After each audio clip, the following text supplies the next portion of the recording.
I am going to officially welcome everyone and thank you for joining Level Up EQ's panel on diverse experiences. I'm Marley DeFrucio. I'm the Director of Operations and Engagement Manager for Level Up EQ. I help run the operational side of the company as well as the operational side of these webinars and events. I'm going to start off by introducing our moderator today, Marla Skibbins. Marla is the fearless leader of Level Up EQ. She's a master certified executive coach and a senior faculty member at the Coaches Training Institute. She's been training, coaching, and facilitating for 2 decades all over the world, specializing with executive teams in tech and biotech. And when she's not rallying our war cry around Level Up EQ, you can find her taking a walk with her beloveds, rock climbing, and just being a really awesome human being. So I'm going to let Marla take it from here. And Marla, you are muted.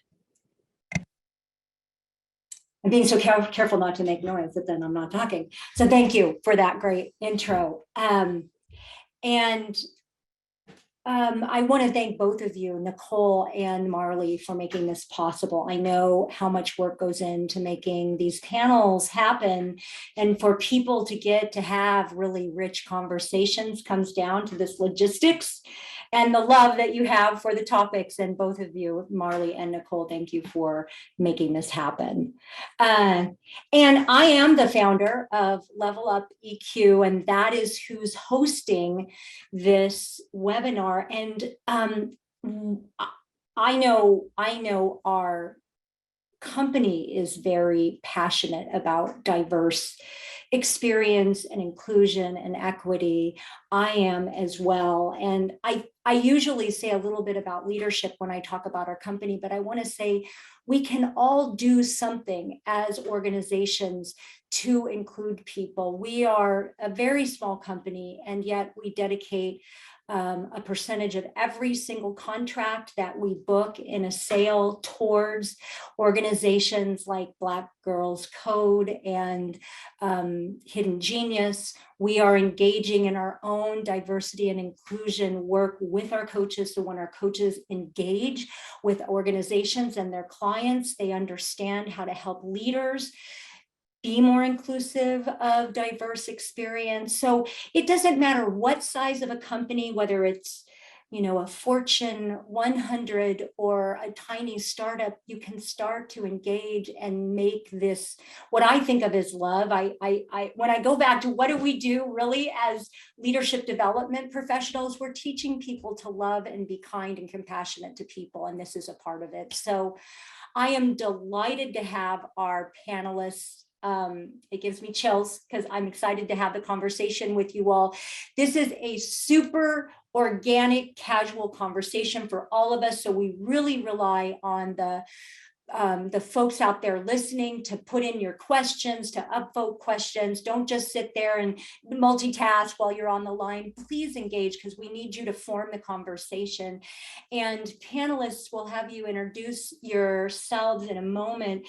Please stay unmuted, riff off each other. This is really very casual and fun, and I hope we'll all be learning good stuff from each other. So that said, I'm gonna hand it over to Lisa. Why don't you launch us for intros and tell us a little bit about yourself? Thank you, Marla. And I want to start by thanking you and the Level Up EQ team for inviting me and actually having this very exciting and important dialogue. I also like to thank my fellow panelists for sharing space today with all of us. And then to the audience, good morning, afternoon, evening, if we have any global participants. My name is Lisa Williams. My pronouns are she, her. I am a Generation X biracial, cisgender female who identifies as Black. I am of European American ethnicity. I grew up as a military brat, US Air Force in Europe until I was 12, where we moved to Northern California. I moved here, which is Northern Virginia, in 1996, the original lands of the Patawomack tribe, also known as Ashburn, Virginia. This is actually my second career. I spent my first career in technology, telecommunications, and then software services where I spent over 15 years as an only senior Black female executive. And in the fall of 2019, I decided to leave that space and open my own practice. So I am the founder of TLJN Consulting, To Learn, Just Notice. And I am an inclusion and belonging strategist, really passionate about helping individuals, companies accept differences and really understand how we can all thrive through that. I'm the mother of two beautiful girls. One's neurodiverse, so I'm passionate about the space of ability and neurodiversity. And I am the wife to my amazing husband, Tony. So with that, I will popcorn it over to Rosie. Thank you. I was going to say, I hope it's not me because you are a tough act to follow. So, but you picked on me. So I am not as amazing as Lisa, but I will tell you a little bit about myself. Born and raised in California, but I did have an opportunity to live in Europe and in South America. And I've been in this space. I currently work for UiPath, which you can kind of see in the background there. We do robotic process automation. One of the reasons I was actually interested in the company is their willingness to look at talent no matter where they are in the world, and to bring all kinds of talent in, and to really rethink kind of this whole concept of, you know, because the talent that we're looking for, nobody really has the skill set. So we're open and ready to go. And, you know, we are able to train people who are neurodivergent, people who are older in their careers, trying to do something new, things like that. And so what do I do? I'm actually the global head of what we call Just Be Us. That was the other reason I was attracted to the company, is really rethinking and pushing through some of these concepts that have been so stagnant in this body of work. I've been doing diversity work, quote unquote, for probably 20 years now.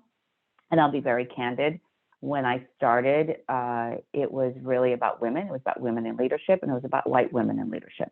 And we used to joke that we were going to work ourselves out of a job because you figure that out and there's nothing else to do.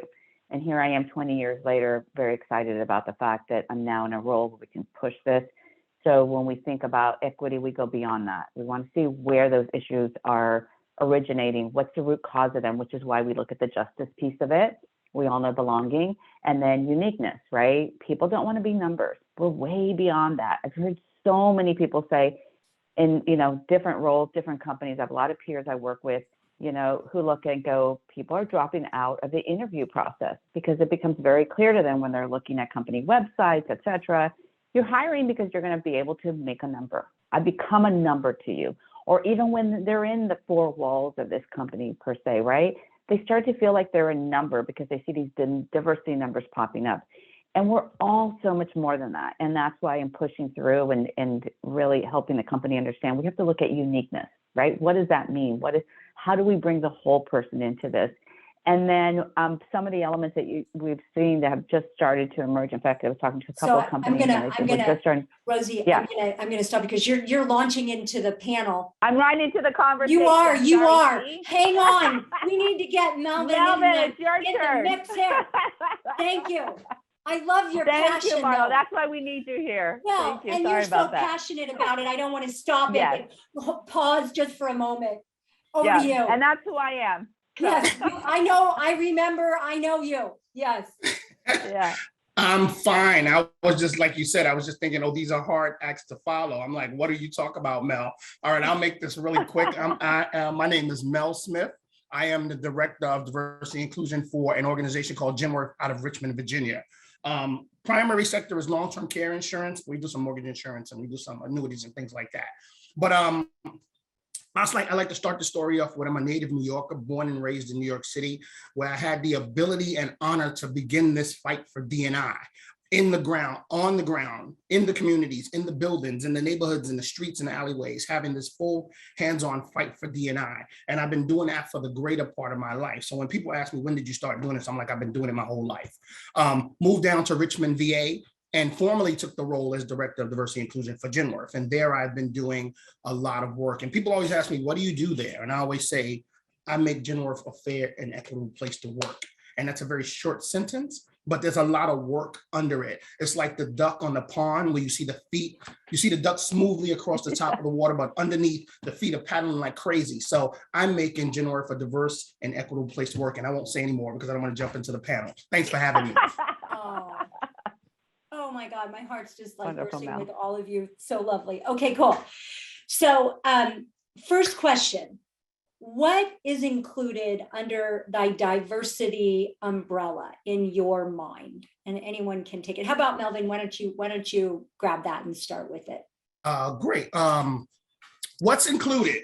I always joke around and say to be a D&I practitioner is like being HR 2.0. Because we do everything that HR does, and then we do a little bit more. Like I could be called into a meeting with the ombudsman, or I could be in legal, I could be testifying, I could be a customer service, or I could just be a shoulder to cry on for someone who walks. So Mel, sorry, is that a little more or a lot more?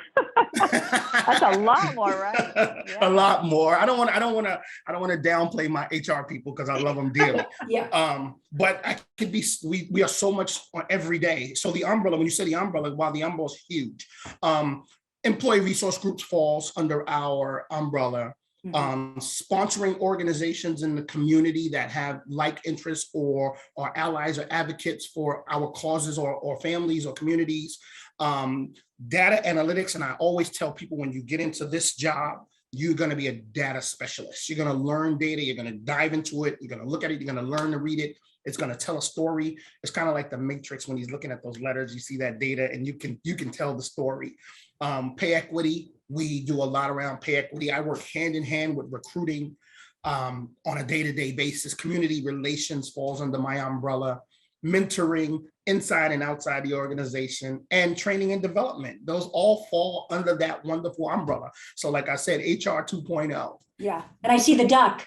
That's a great metaphor. And I would love to just pick that up, Yeah. Melvyn. I mean, what I love about that is when you look at it from that dimension, you know, when I considered the question of what follows under the umbrella, I mean, diversity are the differences of people. So think of the complexities of a person, be it a lens of social identity, be it just a passion or a hobby, it's whatever that person is made up of. And so the tentacles that reaches into all aspects of business is powerful, and I think is where in business it's dangerous if you look at diversity, equity, and inclusion as a separate entity. Yes. And not realizing it's a part of everything because it's a part of human, you know. So I love that. Yeah, that's a great point, Lisa. I love that. I really love that. In that, you know, I think about there's educational diversity, there's, you know, background, there's all kinds of different ways. I don't want to water down the topic, but like you're saying, every human comes in with their own blueprint and thumbprint, and that is a part of it as well. Rosie, what do you want to add to this? Yeah, I was going to say, I like what you said. I like kind of that combination of what you and Lisa said. And of course, you know, I truly support what Mel says, you know, 2.0, 5.0, I mean, just massive. But that blueprint, right? That's really, you know, as I was saying earlier, that's what we're going after, is that uniqueness, to help everybody understand that each one of us are coming in with our own blueprint. And how do we get our arms around that? How do we understand that?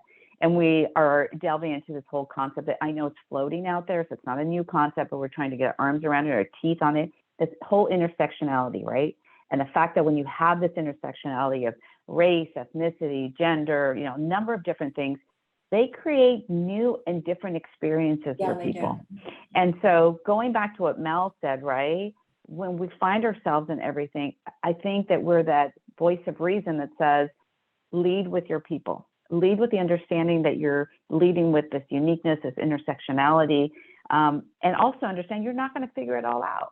But you have to lead with people first, where sometimes with the business, they have, even with HR, love them to death as well, but sometimes there's this tendency, what does the business need? What is our process? What's our policy? Is it, as opposed to stepping back and going, what does this person need? What do our people need? What do the people need? Yeah, really having it be a people. And Rosie, what I really love about that is I think that starts to get to that need to have leaders look at their leadership style, right? And when we think about the generational influence of the workforce now and consider the organizational structures in place in terms of senior leadership, you know, are they adapting to that more adaptive or relational leadership style, which moves away from the command and control and the telling, and really opening up that ability to hear and work with the employees to move forward. I was when I was listening to all three of you talking, to me, it comes down to that empathy and really getting somebody, that particular human being, instead of kind of fake listening, really listening. That leadership, the leader needs to listen with their heart and hear who the person is, because it's much more about relationship now. So really, if we go back to the question, which is what's underneath this umbrella, it's that ability to get people and also include everybody in that, you know, in that thing that is our whatever we call it, our organization, our community, or whatever, whoever they are. The ability to make connection. Yeah, with them. Yeah, for sure. So what would you say boosts inclusivity and what detracts from it?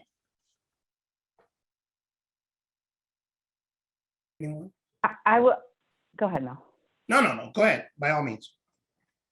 I don't have the full answer. I was just going to do a little bit, and you probably could add to. I was going to say I'm going to actually start from the other side. I know what detracts from it, and we have to be very careful. Are the numbers? I agree with Mel. They tell a story. We have to read into them.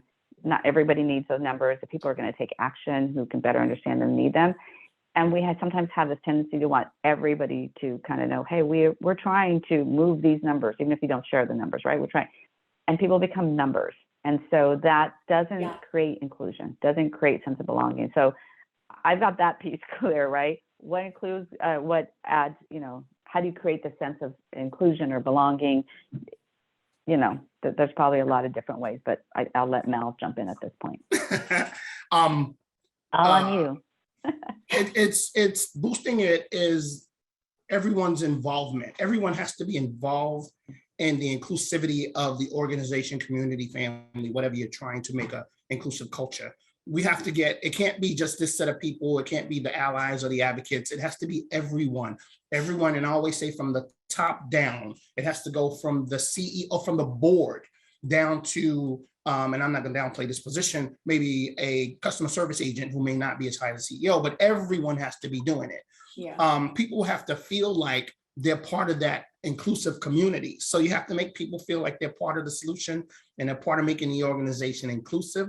I think connections, we talked a little bit about that too. People having connections to the cause and the organization and the other people. How many times do we sit in office and we don't know what's going on with the person right in the cubicle right next to us?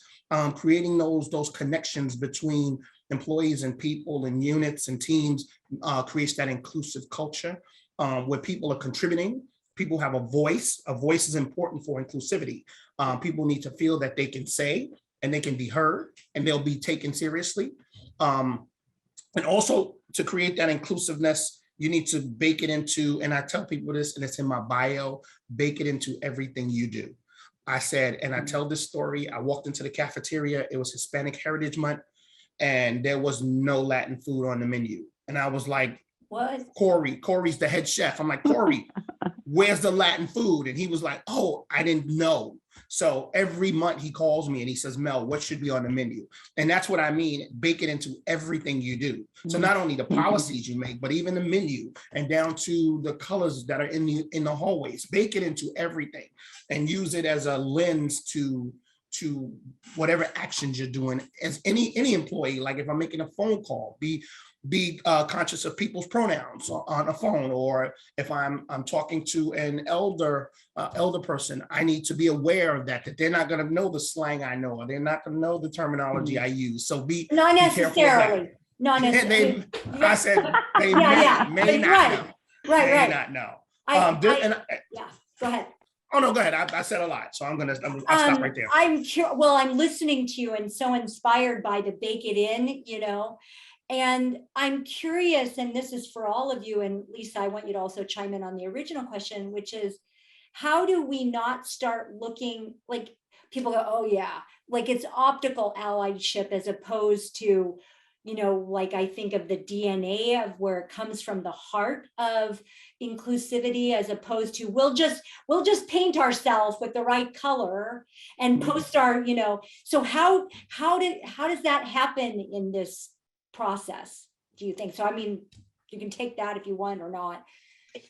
So I'll kind of take that as well as the previous questions to get my voice in on that piece. So, and I think, it's really building on what really Rosie and Mel both said, with a little different additive component, and that is work diversity, equity, and inclusion into the strategic plan, supported by a return on investment model, so that the data and the numbers you're looking at can translate as the senior executives are used to it translating, but also has a very clear tie to measures that need to be on the softer side to measure, those different elements. And I think that when you do so, you can look at it from, a people perspective, which again, engagement, wellness, stress levels, those types of things, hiring process, those are one lens. Then the other one is really around your policies, which gets to the systemic inherent nature of your organization. And then to Mel's point earlier, the external element. So if you have 3 lanes that you can pull different components out of, I think that's what boosts the focus on inclusion, because the narrative of numbers is what everybody's used to. So when they can see that incorporated, I think it inherently starts to demonstrate the senior staff is engaged, and then it starts to move away from performative to, there could be some substance here. So I think that ultimately is a key element of boosting, as well as having accountability models, right? Inclusivity is moment to moment, contact to contact. I think it's important to demonstrate that commitment, to have accountability models that allow for avenues when moments of exclusion have happened, whether it's communication training and then HR or DEI processes and policies that allow for learnings and adapting to what those interactions in the business and with clients have created a need for kind of evaluation around. So up and down. I just want to emphasize one thing that Mel said earlier. I think it's so core, is that everyone's part of the solution. That is like so central to all of this, right? If we start to create a sense of it's about them and not about me, because when I did my listening tour, I heard a lot of that. So tell me about diversity. Oh, it's about them. It's not about me. It's about when they need something. And I'm like, whoa, like we all have to be part of this. And so it just resonated even more so when Mel said that, right? Everyone needs to be part of the solution. Yeah, it is not a zero-sum game. I hear a lot of that too. If you give them, you're taking away from us. And I'm like, well, no, we're not taking away from anyone. We're giving everyone. So that detracts from it. That takes away from that inclusive culture, is where someone feels like they're losing something because of what's going on. And you have to get rid of that feeling. How do you do that? You just have to show people by your action. Like I'll say, for instance, if I change a policy, like say, for instance, Juneteenth is coming. That's a good example. It's coming on Monday. We, Genworth, decided to make that a holiday for everyone.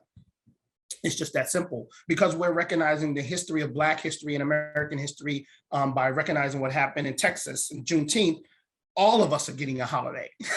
All of us are getting a day to reflect and to try to understand this historic event. So no one's losing. Like, we're not taking a Jewish holiday because we're giving a holiday for an African American community. We're giving everyone a holiday. So I think it's in your actions that you show, and it's a long process. It's like turning a train.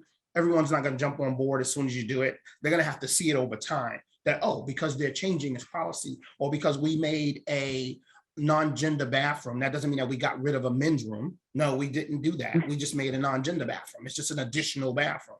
And I'm trying to make it light of it, but it's real simple. It's in the actions. Yeah. Yeah. Yeah. Yeah.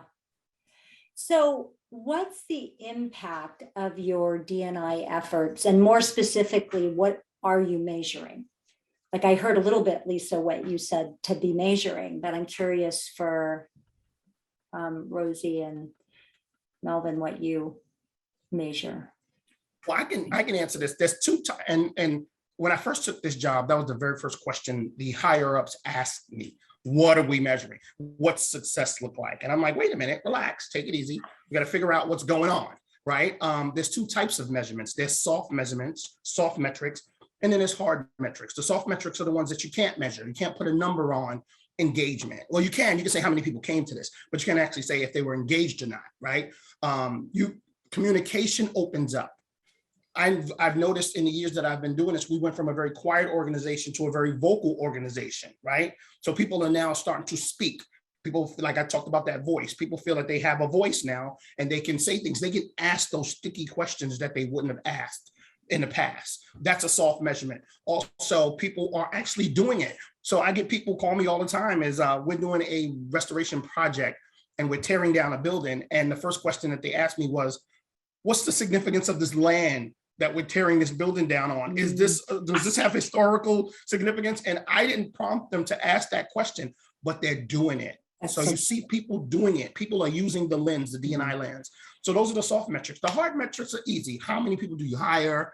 What do they look like? What are their agendas?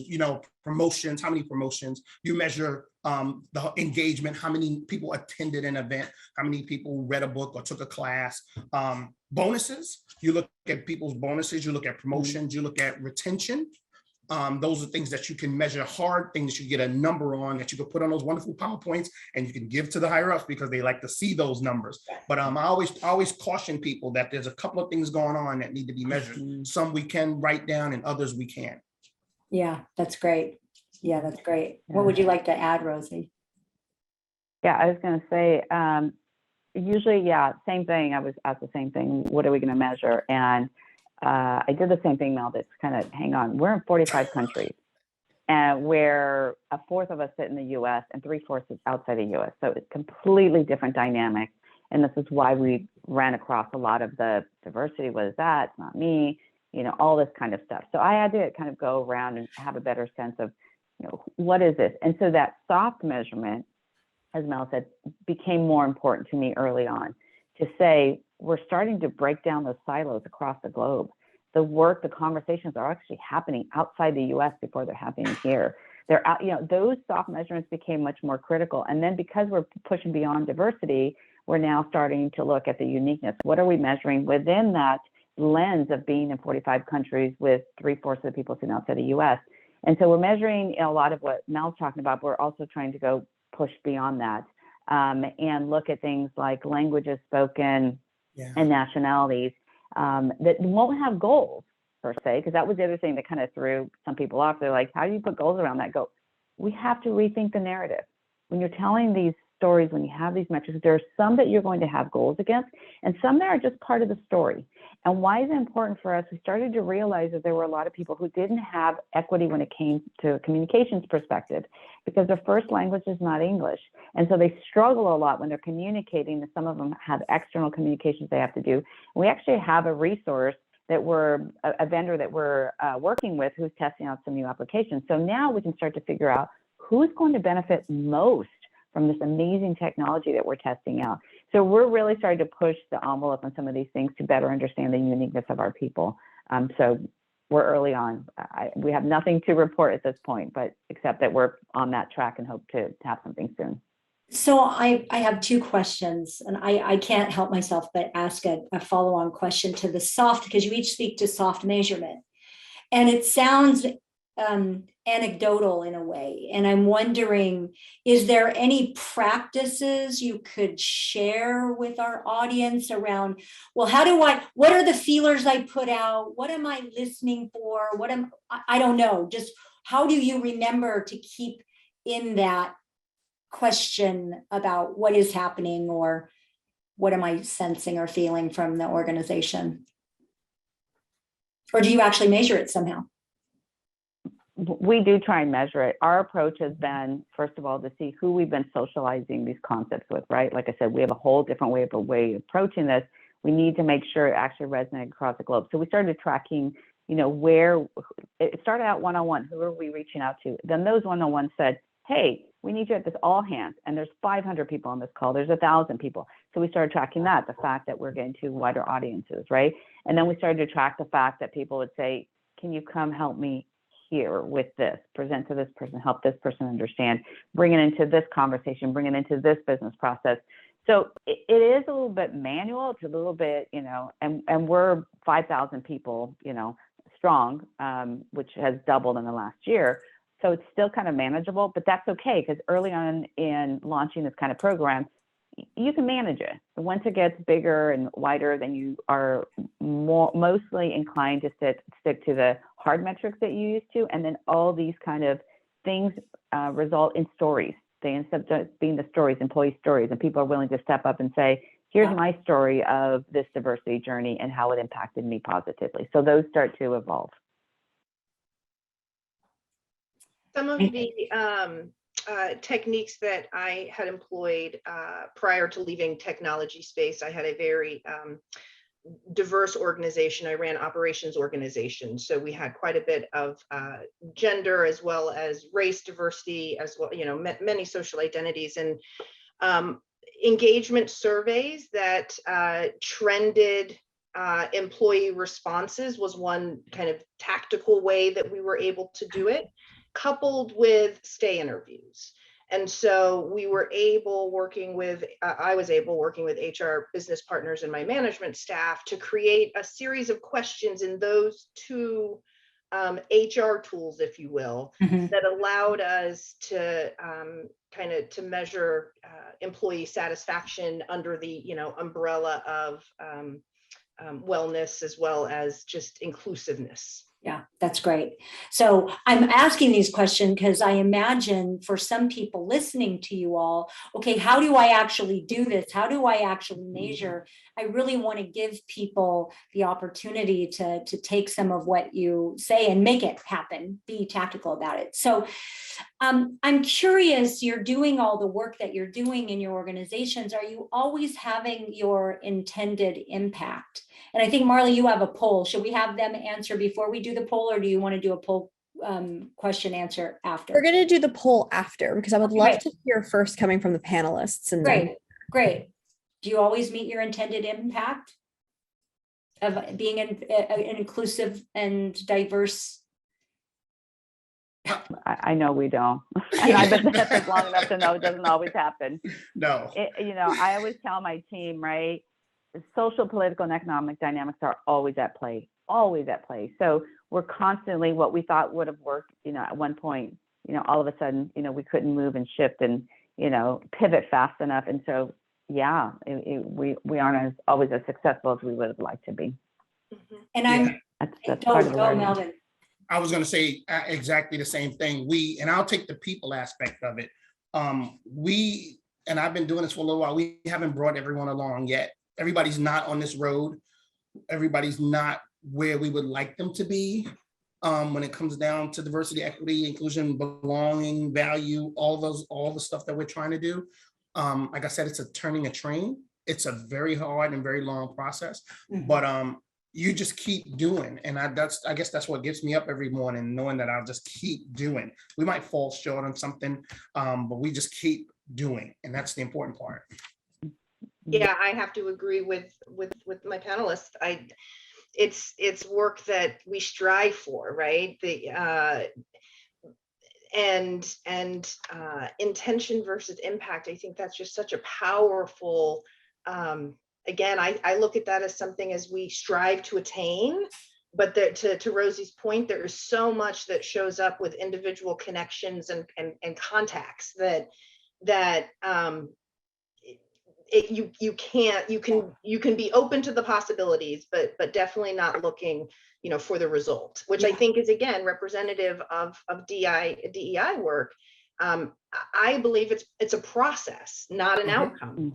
And I think that's the hard thing for people to really start to understand in this space is dominant culture, everything's looking for an outcome, a result. And this is a process, and being able to adapt to that, and having the patience and everything else that comes with it to be able to adapt to it is what's hard about this work. You're Marla, I would like, can I add something to that? Go for it. And even when you win, you don't win. You never win. In this work, if you win, you lose. If you proclaim we did it, then you lost, because there's more to do. And I love to give examples. Let's say, for instance, if I wanted my board to be 50% women, 50% men, and I get it, then maybe I need some people of color on the board. Then I have to do that. Then let's say I get the people of color on board. Now I want some people that are older on the board. I want some people that are younger. You never win. Yeah. You do not say we won, because that's when you stop. That's important. I love that. And I love that you all, when I said you always have your intended impact, and you were all quiet, and Rosie's like, no, and you all are agreeing. But I think this is really important, because for the folks listening, and that they may be afraid to try because they're afraid they won't have their intended impact, whether it's an individual speaking about it or being an ally out loud or however it is. And I think, from the experts down, we're not going to always have our intended impact, but then we learn and then we do better. And that's all we can ask for. And that's coming from, your gurus in this place of diversity and inclusion, and you're clear about it. And I think we have to, fall down 6 times, stand up 7, and keep going. And I think particularly to Melvyn, what you're saying, it is a relationship. It is a relationship we are having with people, and those are never done. And so we just have to keep having humility and patience, in which I mean, at least I think in the United States, very impatient, and want it now, and want a result, so I just am really, I want to share a story, a specific example of that, Marla, because we just went through this recently, right? When I joined, there had been these women's circles, and they were small groups. They had, one in each region. They were immensely successful. They're amazing, right? And they were done when the company was under 2,000 people, pre-IPO, all this. It was amazing. And so, of course, one of the first things I was asked is, can we take it? Can we grow it? I've got people on my team who've never done this work before, so I don't have a problem. I'm coaching them, bringing them along. So we expanded the program globally, went from 3 circles to, I think we had 20 circles around the globe. Sounds great, sounds positive, lots.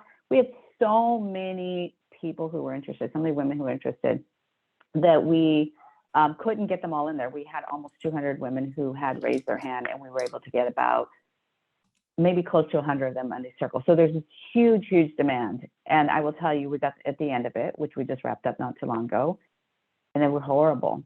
People had horrible experiences compared to what they did when it was, just kind of this trial period with the 3. It was horrible. And so my team was absolutely devastated, because they went through the first one, they managed, and they were devastated. And I said, wait, hold that.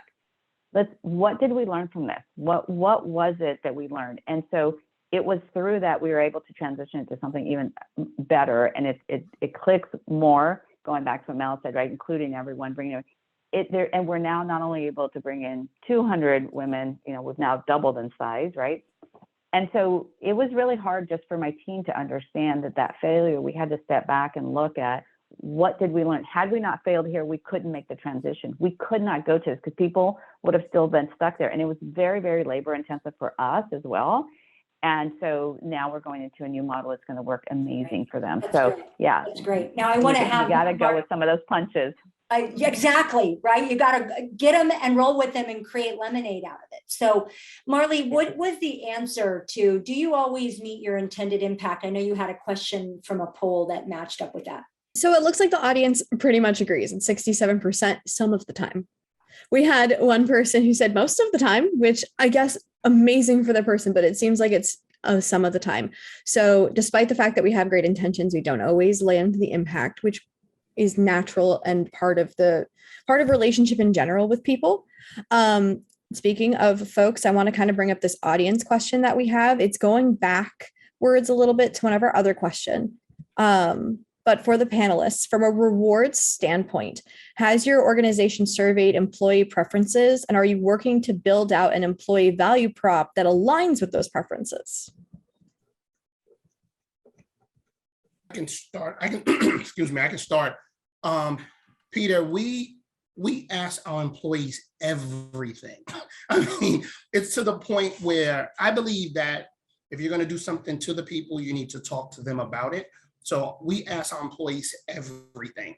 And when we make a decision, it's most of the time, unless something needs to come down from the top, most of the time that decision is based on what we've got from our questions or our polling or surveying of the employees. Because we like to create a culture that when we ask for help and they tell us what to do, we do it. So yes, we've surveyed employees, we've asked about their preferences, we've created scales based on their preferences to make sure that they feel included.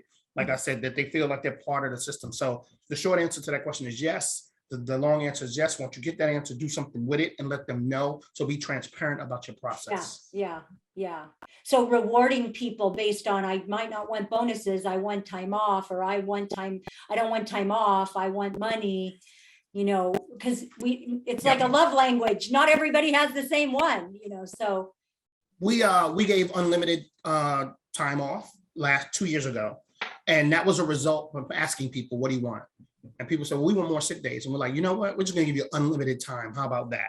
So now we have unlimited time based on that conversation that we had with employees. That's great. You two want to chime in on that, add to it? I was going to say, yeah, we're probably not as sophisticated as Mel, but in the organization, but we attempt to better understand the needs. We definitely don't have an employee value proposition. I'll start there, right? We're starting something of that sort and starting to get aligned to it, but we're so early on our journey, we don't have that. But one thing I have been impressed by is the company's always been trying to listen from early on from a number of different ways. What do our people need? And so we invest heavily in wellness. We have a wellness challenge now, by the way, which we're now connecting back to people giving charitable dollars so they can give back to their communities. It's been extremely wildly popular. We have our unlimited. So it's unfortunate we're not as organized as you guys are, but we're definitely on that track to get there. That's great. Very early in our journey. Well, Rosie, we're small, so we can do that. I don't want to say that we're great at it. And people look at me like, how are you doing that? I'm like, I'm a race car. I could turn quickly. So we could turn a policy quickly because we're real small. We're a smaller organization. Yeah, that's great. Lisa, is there anything you want to add? What I'd say is specific to DEI, those same engagement surveys and those stay interviews were really where we would probe to understand. And similar to Mel, we made changes around PTO. We used to hand out bonuses in cards, but then there were different charges. So we got a lot of different feedback in those realms. What I'd say is some of the work that I have also been working with clients on has been around benefit packages. And I think Rosie had just alluded to that, is making sure that the benefits that are being offered align with the desires and needs of the workforce. Again, when you're looking at maybe a larger company like Rosie's that's global, possibly multi-generational, that could have a very different need than a small tech startup that could be a bunch of Gen Zers and younger millennials. So I think that that's been some of the kind of the trend that I've been noticing working with clients around how to make sure that the packages really are what the employees need. Yeah, that's great. Yeah, we just ran into an instance like that. Sorry, Marla, real quick, where our insurance policies did not meet the needs of our non-traditional families who wanted to grow and expand, right? So we went out, searched for a carrier and brought it on. And now we've got lots of families. I mean, it was like tapped out within 24 hours of us making it available so that we have these non-traditional families who can actually expand and grow their families. So, that's so awesome. And making sure that what we think are inclusive packages, practices, policies aren't actually including another group unexpectedly. And what I mean by that is I had one client that had maternity benefits. But for younger women that weren't choosing to have a family, they were feeling, well, am I going to get the cash payout? Because I'm not looking to have kids. And so and there was this idea that the progressive nature of benefits was a really good thing, and not realizing the unintended consequences of those types of things. Yeah, So the That's a exclusion. great point, Lisa. Yeah, right. Because again, Great that's the love language. Like, what is it that this particular individual would see as being held and taken care of and included? And it's going to be different. And I think it's going to get more pointed. So I want to go to our poll. Marley, what did you have to share in the poll before we go to the next question? So I'm actually just going to steal both the poll and the question for this. But one of the poll questions we asked was, does your company have intentional practices around any of the following? And essentially we gave a list of different types of diverse experiences. And I kind of want to point out the highest and lowest, because the highest that we're looking at for best practices are around cultural background and ethnicity and mindsets and thought style. And our lowest are around neurodiversity and language and accents. And bringing this to our question, which would be, what are best practices and policies that bring together diverse identities in belonging efforts? Considering we're looking at this like spread of what's really high at like 50%, and then what's really low down at 17%. Well, I would just lean in quickly and say, best practices around this is really generating a level of awareness, right? I mean, part of this is there hasn't been open dialogue. Some of the topics, if we pick race, could be a scary topic. Some of the topics, if we pick LGBTQ, could be a different dimension. And I think that the first step of any organization is to bring the conversation into the space, and let them know that there's no right or wrong way. It's hard. We're all going to be in it together, but I really think you have to start with just some transparency, bringing it into the space, starting there. And then I think there's a whole host of other things, but I'm going to pause, being mindful of time, to share space with my panelists on their thoughts. I just want to add a little bit to what Lisa said. So it's all that, because through that process that Lisa described, right, what you're doing is you're building trust. And when you start to build trust, that's when on that lower end, those people who may not really see too much for them out there, or their needs aren't being met, they feel confident enough to say, I may be the only one, but I need to let you know. And it might be with their manager, or it might be something else. And so that trust is so critical to be able, because we can only do so much. The company can only do so much. Our people leaders can only do so much. It takes each and every one of us, going back to what Mel said earlier, right? We all have to be part of it. And that means each one of us has to feel comfortable enough and be in an environment of trust where we have a voice to speak up and say, this is what I need. And I could talk a little bit about why neurodiversity is probably at the bottom. My theory is that it's new. We are just finding out about neurodiversity. So of course, companies are not going to be there yet. I mean, I've been doing this for a while, and I just started to focus on it, right? Harvard Business Review just wrote an article about it just recently. It's new, so you're going to see a lot of companies that don't even understand it yet. So I think that's why that's at the bottom of your list.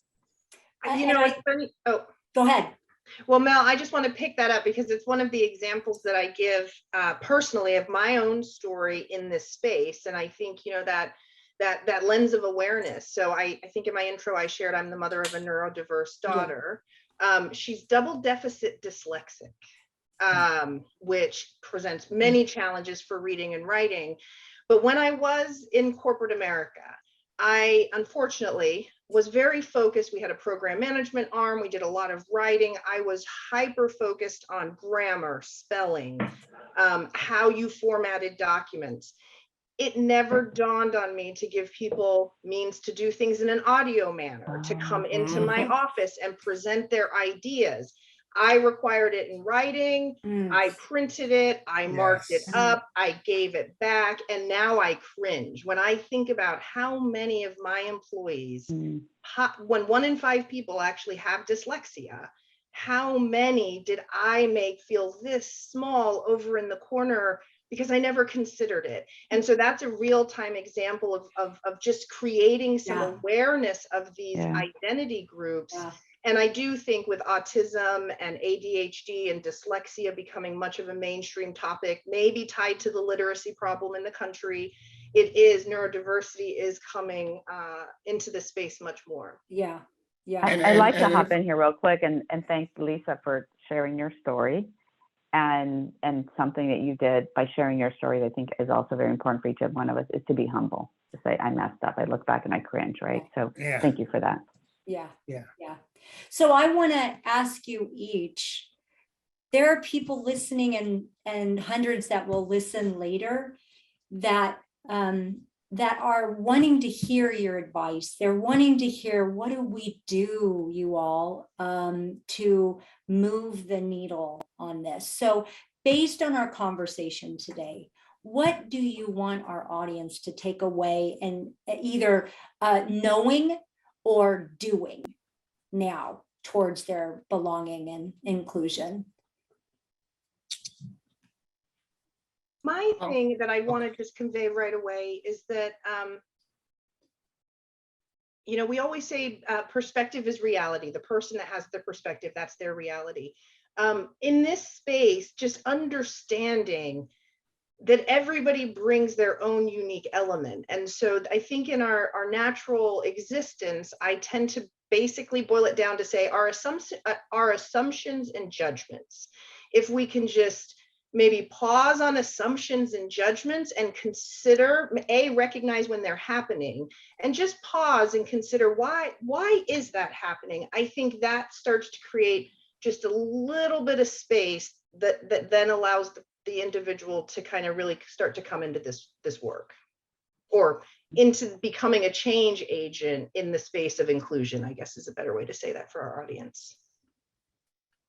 I'll talk to the new people who are just stepping into this role, or the organizations that have just decided to take this role on. I always tell people, get to know your organization. People rush into this fight and they don't know anything about their organization. And a lot of times they go on rumors or hearsay, and they start to create these strategies and these plans based on things that don't even happen in their organization. So I'm like, just watch, learn what your organization looks like. And I have like a 3-step process. Get to know your organization, then write your plan. But when you write your plan, get help. There are organizations out there that help other organizations start up, because you don't want to take it all. We just talked about it. It's a huge job. And then when you write your plan, focus on things that are important to your organization. Now I'll give another story. People said we don't have any Black actuaries. And I'm like, wait a minute, I did the study. We do have Black actuaries, and our lead actuary is a Black woman. So I don't have to focus on that area, because that rumor is not true. We were doing very well in the actuary department, which is a predominantly white male industry, but not here at Genworth. So that's the example. I would have focused my attention on hiring all these people of color into our actuary, and they're like, why are we doing this? We have them already. So it's a wasted strategy. So get to know your organization for real, and just look and see what's going on. Create your plan, get help with your plan, and then start to act on your plan. And don't boil the ocean, for God's sake. Don't take on too many goals. Don't pick up too many things. Pick up 3 or 4 things that you want to start with. Try to accomplish those, and then you'll get the opportunity to do more. D&I is not going anywhere. Yeah. We have time to make the world a better place. We have time. I love it. Thank you. Rosie, bring us I would say, first of all, Mel and Lisa, well said. And I will take all of that and just wrap up with, once you have all those components in place, make sure to meet people where they're at, right? I've seen so many times where you go to talk to somebody and they'll go, yeah, I don't know, I don't care, not sure I want to care, whatever. And it's not that they come out and tell you, they'll tell you with facial expressions or canceling meetings or whatever, right? And what I have found is there's a smaller number of people who won't eventually get on this journey, right? It's just not the right time or whatever. There's a higher percentage who just haven't found how to get on. They haven't made that connection yet. So be patient, meet people where they're at, and eventually you will get people who can start to be those active change agents, as Lisa said, right, and can help you drive a lot of those strategies as Mel presented as well. I want to say what I'm taking away, kind of, I'm always trying to find what's the simple thing or what's the thing that I can grab onto and keep reminding myself. And from so much of what you said, it's be in relationship with the person or the people, be in relationship, be interested and curious and knowing who they are and what they want. And just to be a curious person about who's here now, and to have a commitment like that, being willing to stand, fall down 6 times and stand up 7. It's being in a long-term relationship with the work, but with your organization as you, learn, fail, grow, iterate, fail, iterate, because you're gonna, and to know that that's okay. It doesn't mean you're bad or you're broken. It means you're in it and doing the work. So,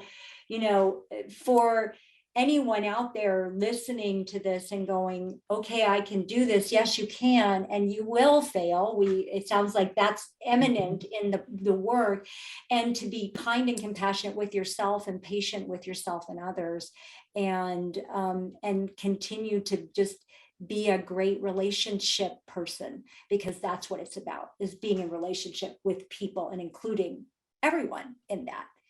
Marla, you just said something I wanted to highlight. If we have DEI practitioners in the audience listening, self-care is critical. Oh, thank you for saying that. Right. Self-care, self-compassion. Right. Yeah. Yes, indeed. Because you will face plant and then go where you can go to get your love and support and petting. My husband, I go, it's okay. And then I can go back out there, so find those people. And I want to just, if who's listening, if you've enjoyed this panel, it was brought to you by Level Up EQ. We are here to help organizations grow their leaders to be in relationship like this, so it can be a supportive and an inclusive and transformative space. If you enjoyed it, please come back on the 20th. We're doing just what Lisa is talking about, a self-care panel on how organizations can intervene and support people in the organization doing self-care, which is crucial. I'm hearing so much burnout going on with now 2 years and a half almost of being in the pandemic, along with everything else going on in the world. So please come to that. We also have an ebook that we just published on the 4 factors of driving engagement and retention inside organizations. You'll get that as a link in the email when you get the recording. So thank you all. Thank you for your generosity of heart and spirit, Lisa, Mel, and Rosie, for your love, because that's really what this is.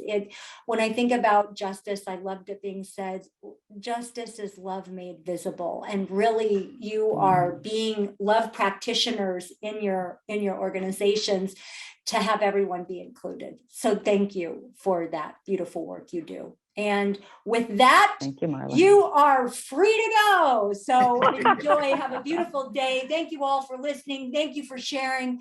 Be well, take care. Bye-bye. Bye-bye. Thank you so much.